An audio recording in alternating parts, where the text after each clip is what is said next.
오늘 함께 나눌 말씀은 마가복음 제10장 17절부터 27절까지의 말씀입니다. 먼저 하나님의 말씀을 제가 봉독합니다. 예수께서 길에 나가실새 한 사람이 달려와서 꿇어 앉아 묻자오되 선한 선생님이여 내가 무엇을 하여야 영생을 얻으리이까. 예수께서 이르시되 내가 어찌하여 나를 선하다 일컫느냐. 하나님 한 분 외에는 선한 이가 없느니라. 내가 계명을 안 하니 살인하지 말라, 간음하지 말라, 도둑질하지 말라, 거짓 증언하지 말라, 속여 빼앗지 말라, 내 부모를 공경하라 하였느니라. 그가 여짜오되 선생님이여 이것은 내가 어려서부터 다 지켰나이다. 예수께서 그를 보시고 사랑하사 이르시되 내가 아직도 한 가지 부족한 것이 있으니 가서 내게 있는 것을 다 팔아 가난한 자들에게 주라. 그리하면 하늘에서 보화가 내게 있으리라. 그리고 와서 나를 따르라 하시니 그 사람은 재물이 많은 고로 이 말씀으로 인하여 슬픈 기색을 띠며 근심하며 가니라. 예수께서 둘러보시고 제자들에게 이르시되 재물이 있는 자는 하나님의 나라에 들어가기가 심히 어렵도다 하시니 제자들이 그 말씀에 놀라는지라.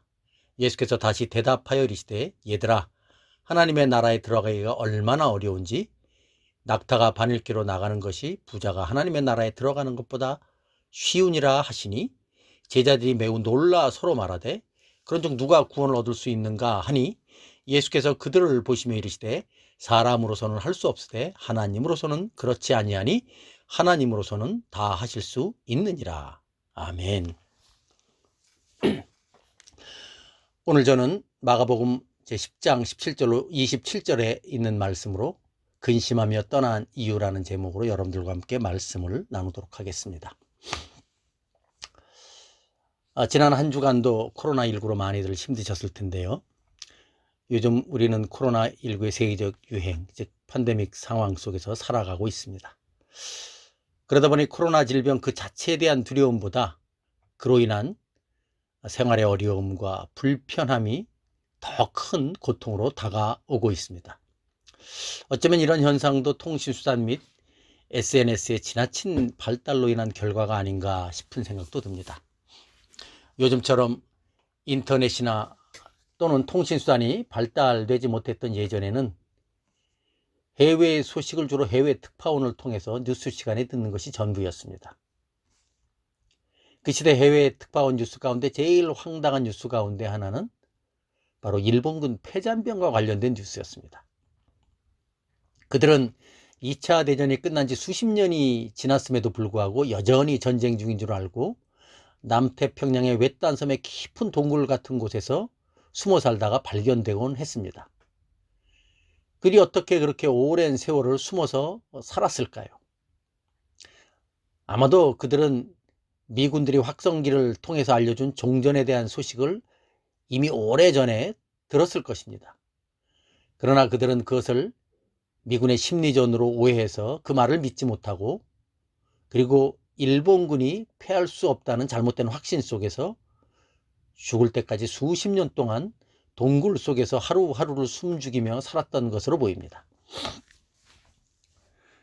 그러나 이와 같은 비참한 현실은 어쩌면 일본군은 절대로 지지 않는다는 그런 잘못된 오해나 또는 미군의 말을 절대로 믿으면 안 된다는 어떤 잘못된 확신 때문에 생긴 것이다, 그렇게 여겨집니다.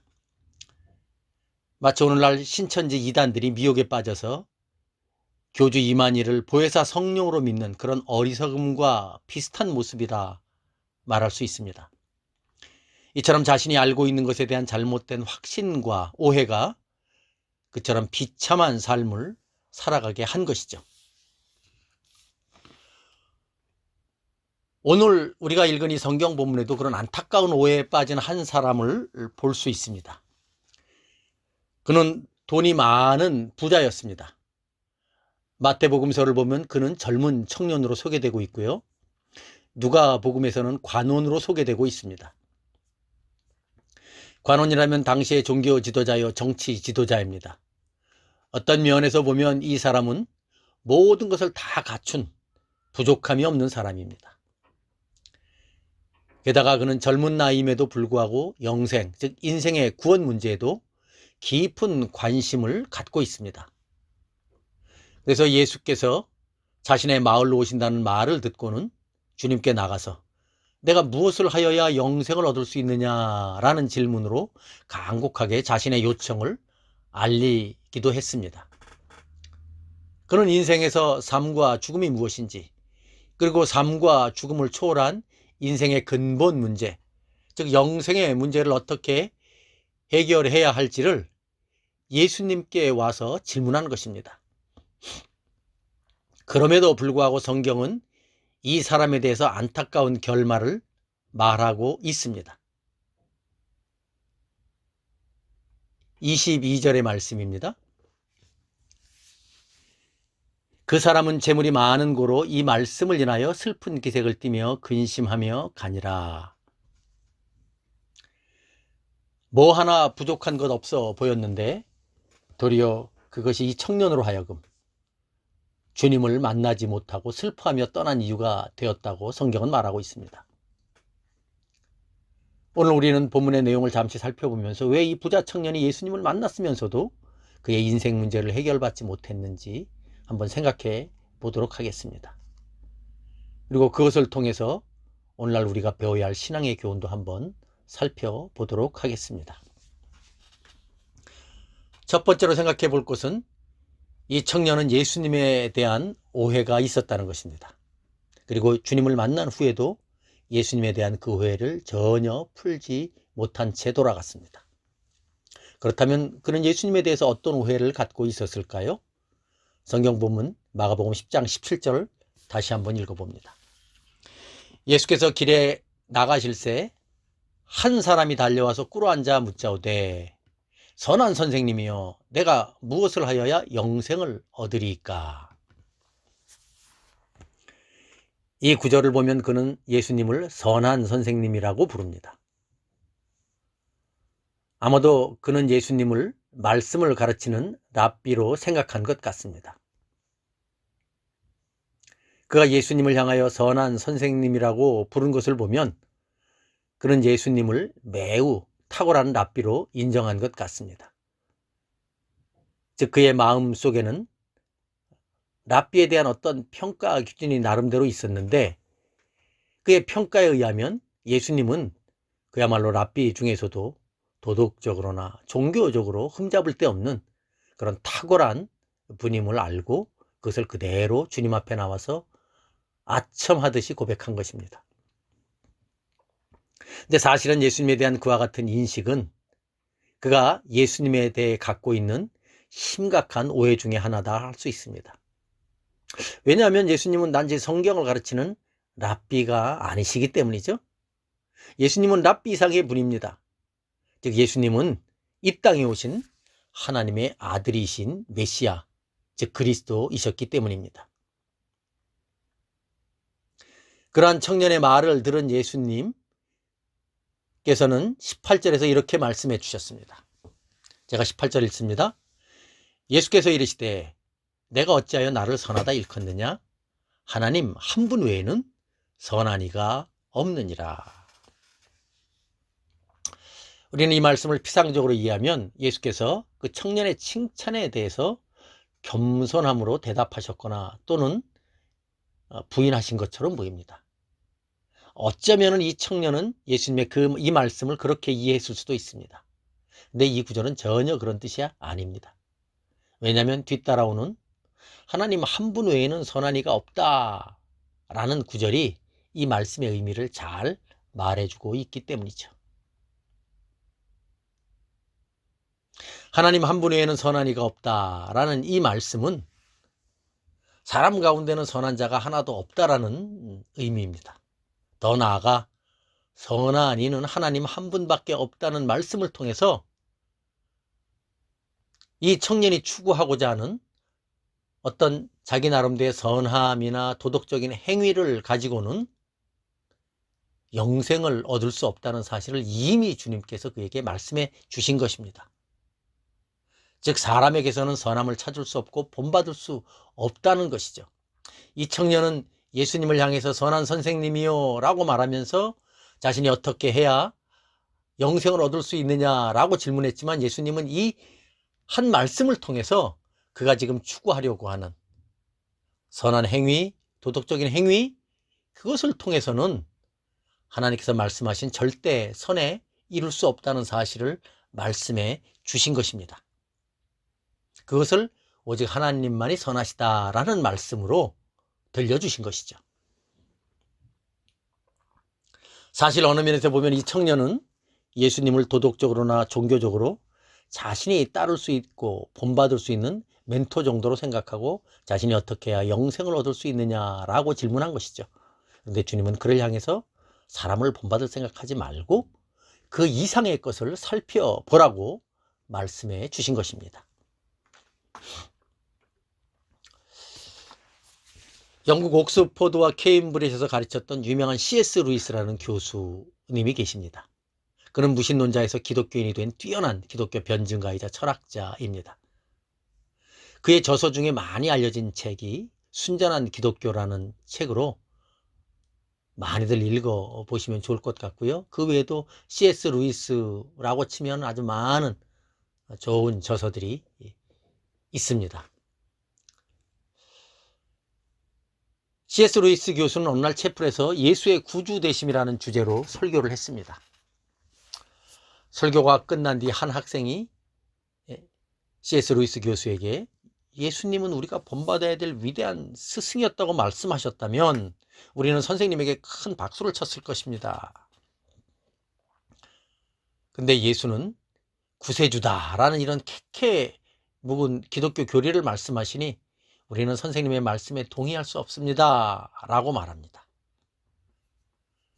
그러자 루이스 교수는 그 학생에게 자네는 정말 예수가 본받아야 될 완벽한 모델이라고 생각하는가 라고 질문했습니다.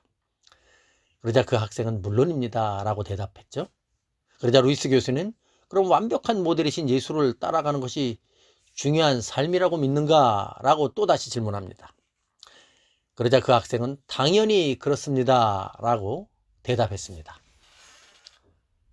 그러자 루이스 교수는 그 학생에게 그러면 자네는 완벽한 도덕적 모델이신 예수를 온전히 따라갈 수 있다고 생각하는가? 라고 질문하자 그 학생은 그 말을 듣고 곧바로 대답하지 못하고 머뭇머뭇하다가 급기야는 저는 온전히 따라갈 수 없다고 생각합니다 라고 말합니다. 그러자 루이스 교수는 그렇다면 자네도 도덕적 실패를 인정하고 자네의 삶에도 실수가 있고 죄가 있음을 인정하는군 이라고 말하자 그 학생은 고개를 숙인 채 인정합니다 라고 대답했습니다. 그러자 루이스 교수는 자신의 실패를 인정한 그에게 그렇다면 자네에게 필요한 것은 도덕적 모델 예수가 아니라 도덕적인 실패와 죄에서 구원하실 수 있는 구세주 예수가 먼저 필요한 것이네 라고 말하면서 자네와 같은 죄인에게는 위인 예수가 아니라 구세주 예수가 필요하다네. 아니 자네뿐 아니라 우리 모두에게는 다 위인 예수가 아니라 구세주 예수가 필요하다는 말씀이네. 자네는 구주이신 그리스도를 만난 다음에야 비로소 구주이신 예수 그리스도를 모델로 삼아서 따라갈 수 있다네 라고 말했다고 합니다. 사랑하는 성도 여러분, 오늘 본문에 나온 이 부자 청년, 그는 예수님을 자신이 따를 수 있는 선하고 도덕적인 선생으로 생각하고 나왔습니다. 그러나 예수님은 그런 도덕적으로나 종교적으로 본받아야 될 위대한 스승에 그칠 뿐이 아닙니다. 예수님은 이 땅에 오신 하나님의 아들 즉 성자 하나님이십니다. 주님께서 이 세상에 오신 것은 우리에게 어떤 도덕적인 삶의 모습을 보여주시기 위해서 오신 것이 아닙니다. 주님께서 오신 것은 죄인된 우리를 구원하시기 위해서 오셨습니다. 즉 주님은 우리가 본받거나 따를 위인이 아니라 믿고 의지해야 할 절대 선이신 하나님 그분 자체이십니다. 그런데 이 부자 청년은 그것을 제대로 이해하지 못하고 주님을 오해한 것입니다.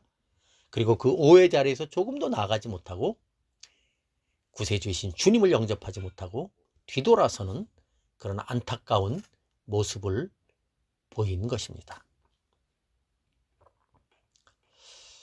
두 번째로 생각해 볼 것은 이 청년이 갖고 있는 율법, 즉 계명에 대한 오해입니다. 다시 한번 17절 하반절만 제가 읽어봅니다. 선한 선생님이여 내가 무엇을 하여야 영생을 얻으리까? 앞서도 말씀드렸듯이 이 청년은 예수님을 선한 선생님, 따라야 할 멘토 정도로 생각했습니다. 그러다 보니 당연히 그는 내가 무엇을 해야 영생을 얻겠습니까? 라고 질문을 할 수밖에 없었습니다. 이에 대한 예수님의 구체적인 답변이 무엇일까요? 19절에 나옵니다. 19절을 제가 한번 읽어봅니다. 내가 계명을 안 하니 살인하지 말라, 간음하지 말라, 도둑질하지 말라, 거짓 증언하지 말라, 속여 빼앗지 말라, 내 부모를 공경하라 하였느니라. 예수님은 이 청년에게 십계명의 말씀 중 두 번째 돌판에 있는 계명들을 들려주셨습니다. 그러자 그는 주님의 말씀을 듣자마자 선생님이요 이것은 내가 어려서부터 다 지켰나이다 라고 말합니다. 어느 면에서 보면 그는 예수께서 말씀하신 십계명이야말로 그가 가장 자신할 수 있는 전공 분야라 생각한 것입니다. 그래서 그는 주의 말씀이 떨어지자마자 자신 있게 그 모든 계명들은 어려서부터 다 잘 지켰노라고 말하고 있는 것입니다. 아마도 이 청년의 말은 사실일 것입니다. 그는 어려서부터 십계명의 말씀을 잘 알았을 것이고 그 모든 것들을 최선을 다해서 지켜왔을 것입니다. 그 청년의 말을 듣자 예수님께서는 이렇게 말씀하셨습니다. 21절의 말씀입니다. 예수께서 그를 보시고 사랑하사 이르시되 내게 아직도 한 가지 부족한 것이 있으니 가서 내게 있는 것을 다 팔아 가난한 자들에게 주라. 그리하면 하늘에서 보화가 내게 있으리라. 그리고 와서 나를 따르라 하시니. 예수님은 계명을 다 지켰다고 말하니 청년의 말을 들으시고는 그를 물끄러미 쳐다보신 후 사랑하는 마음으로 새롭게 제시하신 것이 있죠. 그것은 바로 그가 가진 재물을 다 팔아서 가난한 자들에게 나눠주고 주님을 따르라고 말씀하신 것입니다. 예수께서는 왜 그에게 재물을 다 팔아서 가난한 자들에게 주라고 하셨을까요? 재물을 갖고는 영생에 들어갈 수 없기 때문일까요? 아니면 가진 것을 다 팔아서 가난한 자들을 구제해야만 십계명을 온전히 순종한 것이 되기 때문일까요? 무엇 때문에 예수님은 이런 말씀을 하셨을까요? 사실 우리가 복음서를 보면 예수님을 따르는데, 즉 예수님의 제자가 되는 데 있어서 재물은 큰 문제가 되지 않습니다. 예수님께서 제자들을 부르실 때 재물 다 팔아서 가난한 자들에게 나눠주라고 말씀하지 않았습니다. 우리가 알고 있듯이 베드로는 배가 있었고 이미 다른 제자들도 다 각자 그들이 그동안 살아오면서 모아왔던 재물들 그대로 소유하고 있었을 것입니다. 그리고 그 재물들이 주님의 사역에 아주 귀하게 사용되었을 것입니다. 예수님은 제자들 부르실 때 그거 다 팔아서 가난한 자들에게 나눠주고 예수님을 따르라고 말씀하지 않았다는 것이죠. 그런데 유독 이 청년에게는 그렇게 말씀하고 있습니다. 왜 이렇게 하셨을까요? 사실 그것은 이 청년을 시험해 보신 것이죠. 그것은 주님께서 말씀하신 그 계명, 그 십계명의 오른판에 있었던 5계명부터 10계명에 있는 그 말씀을 이 청년은 내가 어려서부터 다 지켰습니다 라고 말했기 때문입니다.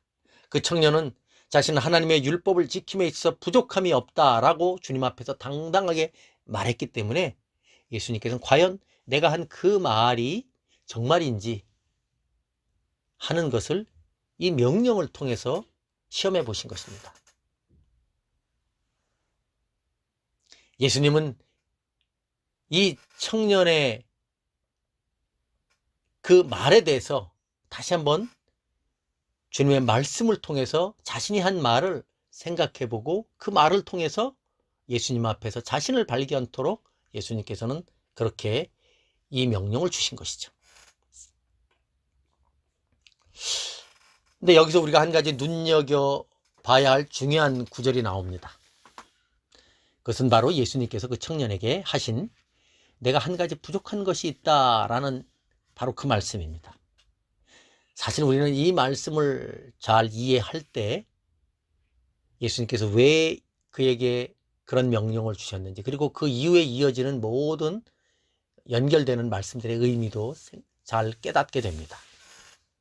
예수님께서 이 청년에게 말씀하신 내가 한 가지 부족한 것이 있다 라고 하신 그 말씀의 의미는 무엇일까요? 그것이 무엇이길래 주님은 그에게 내 가진 재물을 다 팔아서 가난한 자들에게 주라고 말씀하셨을까요? 오늘 본문 19절을 자세히 보면 예수님은 그 청년에게 십계명의 말씀 중 두 번째 돌판에 해당되는 말씀, 즉 5계명부터 10계명에 해당되는 말씀을 주셨는데 그 중에 한 가지 빠진 계명이 있습니다. 우리는 그것을 눈여겨봐야 합니다. 무엇입니까? 마지막 10번째 계명입니다. 내 이웃의 소유를 탐내지 말라는 바로 그 탐심에 관한 계명.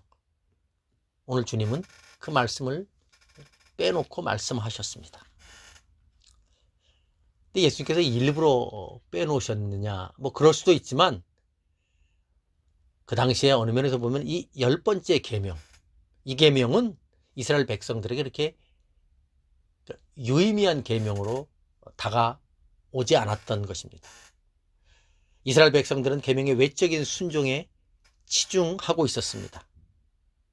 그런데 이 10번째 계명은 내 이웃의 소유를 탐내지 말라는 그러한 마음의 탐심에 대한 계명이기 때문에 그들은 사실은 5계명부터 10계명을 논할 때 이 계명을 별로 그렇게 정말 의미 있게 생각하지 못했다는 것이죠. 그러한 것들이 그 당시의 사회 일반적인 현상이었습니다. 그리고 예수님은 그러한 것들을 그대로 이 청년에게 제시하신 것이죠. 근데 여러분, 사실 이 10번째 계명이야말로 첫 번째 계명, 하나님에 대한, 하나님을 섬기는 그 계명에 대한 첫 번째 계명과 더불어서 가장 중요한 계명입니다. 왜냐하면 첫 번째 계명, 너는 나 외에는 다른 신들을 내게 두지 말라는 그 계명과 10번째 계명은 다 하나님과 사람을 향한 온전한 순종과 사랑을 요구하는 계명이기 때문이죠. 마음의 상태, 그 중심을 감찰하는 계명이기 때문입니다. 우리가 다른 모든 것 다 지켰다고 말할 수 있어도 첫 번째 계명, 10번째 계명 지켰다고 말할 수 있는 사람은 없습니다. 우리가 10계명 지킬 수 없다라고 말하는 이유는 바로 이 계명들 때문이죠. 그래서 야고보 사도는 야고보서 2장 10절에서 온 율법을 지키다가 그 하나를 범하면 모두 범한 것이 된다라고 말씀하기도 했는데 사실은 그 이유가 이 계명들 때문이죠. 예수님께서 이 청년에게 한 가지 부족한 것이 있다라고 말씀하신 것은 어느 면에서 보면 그 탐심에 대한, 그 내 이웃의 소유를 탐내지 말라는 탐심에 대한 10번째 계명에 대한 말씀이고 그것에 대한 실천을 그 자리에서 명한 것입니다. 그래서 가지고 있는 재물을 팔아서 가난한 자들에게 주고 주님을 따르라고 말씀하신 것이죠. 하나님께서 왜 그 청년에게 그렇게 많은 재물을 주셨을까요? 그것은 바로 이웃을 향한 사랑을 그 재물을 가지고 드러내라는 이유가 아닐까요? 예수님은 바로 그러한 사랑의 실천을 그 10번째 계명을 통해서 한번 살펴보고 실천하고 그렇지 못했음에도 불구하고 자신을 자랑하는 자신의 모습을 보라고 말씀해 주신 것입니다. 어느 면에서 보면 주님의 이 말씀은 그 계명에 대한 실천 여부가 아니라 그 계명에 대한 바른 이해와 관련된 명령이라 할 수 있습니다. 이 청년은 하나님의 계명을 다 지켰다고 자신에게 말했지만 그렇지 않다는 사실을 주님께서 깨닫게 해주려고 그에게 그런 명령을 하신 것입니다. 그런데 이 청년은 예수님의 그 말을 듣자 슬픈 기색을 띠며 근심하며 예수님 곁을 떠나고 마는 것입니다. 왜 그렇습니까? 그런 자신의 마음속 깊이 있는 그 재물에 대한 탐심 내려놓지 못했기 때문이죠. 아니, 그런 탐심이 자신에게 있음을 주님께 고백하고 주님께 자신의 죄를 드러내 놓기 싫었던 것이죠. 그래서 그는 슬픈 기색을 띠고 근심하며 예수님의 곁을 떠나 버리고 만 것입니다. 여기서 우리가 한 가지 생각해 볼 것이 있습니다. 그것은 바로 이 말씀을 살펴보면서 과연 나라면, 과연 우리라면 어떻게 했을까? 저와 여러분들이 부자 청년의 입장이었다면 과연 어떻게 했을까요? 과연 우리는 주님의 말씀 듣고 우리가 가진 재물 다 팔아서 나눠주고 예수님을 따를 수 있었을까? 한번 냉정하게 생각해 볼 필요 있죠? 만약에 제가 이 부자 청년의 입장이라면 저도 역시 근심하며 떠나지 않았을까 생각합니다. 왜냐하면 부자이든 아니든 간에 자신의 소유한 모든 재물 내려놓고 주님 따른다는 것, 그렇게 쉬운 일이 아닙니다. 물론 교회사를 보면 프란체스코와 같은 성자들은 이 말씀 때문에 자신의 모든 재물 다 팔아서 가난한 자들에게 나눠주고 수도사가 되었다는 말씀이 그런 기록이 있죠. 프란체스코 수도원이 그렇게 해서 세워졌죠. 그러나 대부분의 사람들은 주님으로부터 이 말씀 들었을 때 그대로 따라서 순종하기가 쉽지 않습니다. 그럼 주님께서 왜 이런 말씀을 하셨을까요? 아까 말씀드린 것처럼 주님께서 이 부자 청년에게 그 말씀하신 것은 사실은 그를 시험하기 위한 것이죠. 또 오늘 우리가 이 말씀 앞에 나 자신을 비춰볼 때 우리에게도 동일한 시험이 다가올 수 있는 것이죠. 그것은 바로 이 부자 청년이 소유하고 있던 재물이야말로 우리의 마음의 탐심을 가장 잘 드러낼 수 있는, 잘 보여주는 그러한 영역이기 때문입니다. 그래서 예수님께서도 하나님과 재물을 겸하여 섬길 수 없다라고 말씀하신 것이죠. 그래서 주님은 이런 말씀을 통해서 그 부자 청년의 마음속에 있는 탐심과 죄악들을 드러내려고 한 것인데 이 부자 청년은 그런 주님의 은혜를 받지 못한 것이죠. 그런데 만일 주님께서 여기서 딱 그치고 말았다면 사실은 오늘날 우리들의 입장에서 보면은 이 부자 청년의 예를 들면서 우리도 항상 고민해야 됩니다. 내가 가지고 있는 재물 다 팔아서 가난한 사람들에게 좀 나눠주고 그래야 우리가 하나님 앞에 좀 떳떳하지 않을까라는 생각 우리가 늘 해보게 된다는 것이죠. 그런데 사실은 이 본문의 의미가 우리에게 그것을 요구하는 것은 아닙니다. 우리가 있는 재물을 다 팔아서 가난한 자들에게 나눠주라고 그런 명령을 하시기 위해서 주님께서 이 말씀해 주신 것은 아니죠. 이 사건과 이 본문의 의도는 다른 데 있습니다. 만약에 22절에서 딱 그쳤다면 우리는 그냥 그런 고민 속에 쌓여 있을 텐데 오늘 본문을 보면 그렇지 않습니다. 23절로 이어지는 말씀들을 통해서 우리는 이 말씀을 하신 주님의 의도를 잘 이해할 수 있죠. 23절로 25절의 말씀 한번 읽어보도록 하겠습니다. 제가 읽습니다.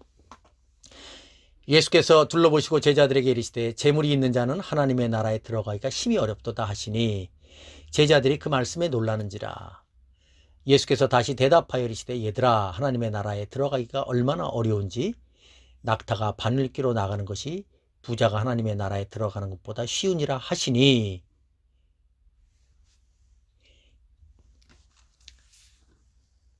우리는 종종 이 말씀 들을 때 부자는 천국에 들어가기 어렵다라는 뜻으로 이해합니다. 왜냐하면 얼마나 어렵길래 낙타가 바늘기로 들어가야만 부자가 천국에 들어갈 수 있다라고 말씀하셨기 때문입니다. 이 낙타와 바늘귀에 대한 해석은 구구합니다. 이 바늘귀는 한 문이다. 바늘귀라는 이름을 가진 한 문이다. 그러나 사실은 낙타 가장 큰 동물이다. 그 당시에 이제 이스라엘 사회에서 가장 큰 동물 낙타. 바늘귀 가장 작은 구멍입니다. 그러니까 가장 큰 게 가장 작은 구멍으로 들어갈 수 없다는 거죠. 예수님께서는 아주 상대적인 어떤 사물을 놓고 이런 비유를 말씀해 주신 것입니다. 이것은 불가능하다는 사실을 말씀해 주신 것입니다. 낙타가 바늘귀로 들어갈 수 없듯이 재물이 많은 부자가 천국에 들어갈 수 없다. 하나님 나라에 들어갈 수 없다. 그런 말씀하신 것입니다. 근데 사실은 이 말씀을 듣자 제자들이 깜짝 놀라서 주님께 질문하는 내용이 26절에 나오죠. 26절입니다. 제가 또 읽어봅니다. 제자들이 매우 놀라 서로 말하되 그런즉 누가 구원을 얻을 수 있는가 하니. 예수님의 그 말을 듣자 제자들은 깜짝 놀랍니다. 아니 예수님, 도대체 부자가 천국에 들어갈 수 없다면 누가 그럼 구원을 얻을 수 있겠습니까? 제자들이 왜 이런 말을 했을까요? 왜냐하면 그것은 그 당시에 즉 재물은 하나님의 축복의 상징이었기 때문입니다. 어떤 사람이 부자가 된다면 그는 하나님의 복을 받은 사람으로 여겨졌기 때문입니다. 그렇기 때문에 부자는 당연히 하나님 나라와 가까운 사람으로 여긴 것이죠. 그런데 예수님께서 부자가 천국에 갈 수 없다고 말하니까 제자들은 다 당황할 수밖에 없었던 것이죠. 그래서 제자들은 만일 주님의 말씀대로라면 누가 구원받을 수 있겠느냐라고 질문한 것입니다. 그러자 예수님은 무슨 말씀하십니까? 27절입니다. 우리 27절 다 같이 한번 읽어봅니다. 예수께서 그들을 보시며 이르시되 사람으로서는 할 수 없으되 하나님으로서는 그렇지 아니하니 하나님으로서는 다 하실 수 있느니라. 무슨 뜻입니까? 하나님의 나라 구원, 영생의 문제는 사람이 푸는 것이 아니라 하나님께서 하시는 일이다. 오늘 본문에서 예수님께서 말씀하신 부자는 이 젊은 청년처럼 돈, 즉 재물이 많은 사람을 의미하지 않습니다. 만일 돈 많은 부자가 천국 갈 수 없었다면 아브라함, 이삭, 야곱, 다윗, 욥, 당대 거부들은 천국에 들어갈 수 없었어야 합니다. 근데 성경은 그들이 다 천국에 있다고 말씀하고 있죠. 그렇다면 여기서 말한 예수님이 말한 부자는 누구를 말할까요? 예수님께서 여기서 말한 부자는 바로 한 가지를 모르는 부자를 말합니다. 이 젊은 청년 부자와 같은 사람을 말하죠. 다시 말하면 자신의 행위로 율법으로 영생을 얻을 수 있다고 생각한 바로 그런 사람을 주님은 부자라고 말한 것입니다. 이 젊은 청년이 바로 그런 모습을 보였고 그가 그런 모습을 보이는 가장 큰 이유는 바로 재물과 그에 대한 탐심이었기 때문에 주님은 부자가 천국에 들어갈 수 없다라고 말씀하신 것이죠. 예수님께서 말씀하신 부자는 재물이 많은 부자가 아니라 자신의 행위와 공로로 하나님께 나아가려고 했던 그런 바리새인들과 같은 자기 의와 자기 자랑의 부자를 말합니다.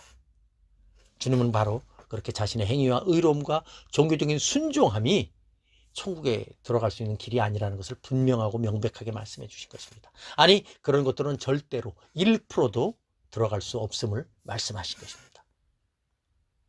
그래서 주님은 사람으로서는 할 수 없으되 하나님으로서는 그렇지 아니하니 하나님으로서는 다 하실 수 있느니라 라고 말씀하신 것이죠. 하나님께서 무엇으로 하십니까? 주님의 공로로, 은혜로 우리를 당신의 자녀 삼으시고 천국에 들어갈 수 있도록 허락해 주신다는 것이죠. 이제 설교를 맺겠습니다. 사랑하는 성도 여러분, 오늘 우리는 한 부자 청년이 예수님께 와서 영생의 길을 찾다가 그 길을 가지 못하고 슬퍼하며 돌아간 것을 보았습니다. 그가 영생의 길을 가지 못한 것은 예수님께서 알려주시지 않았기 때문이 아닙니다.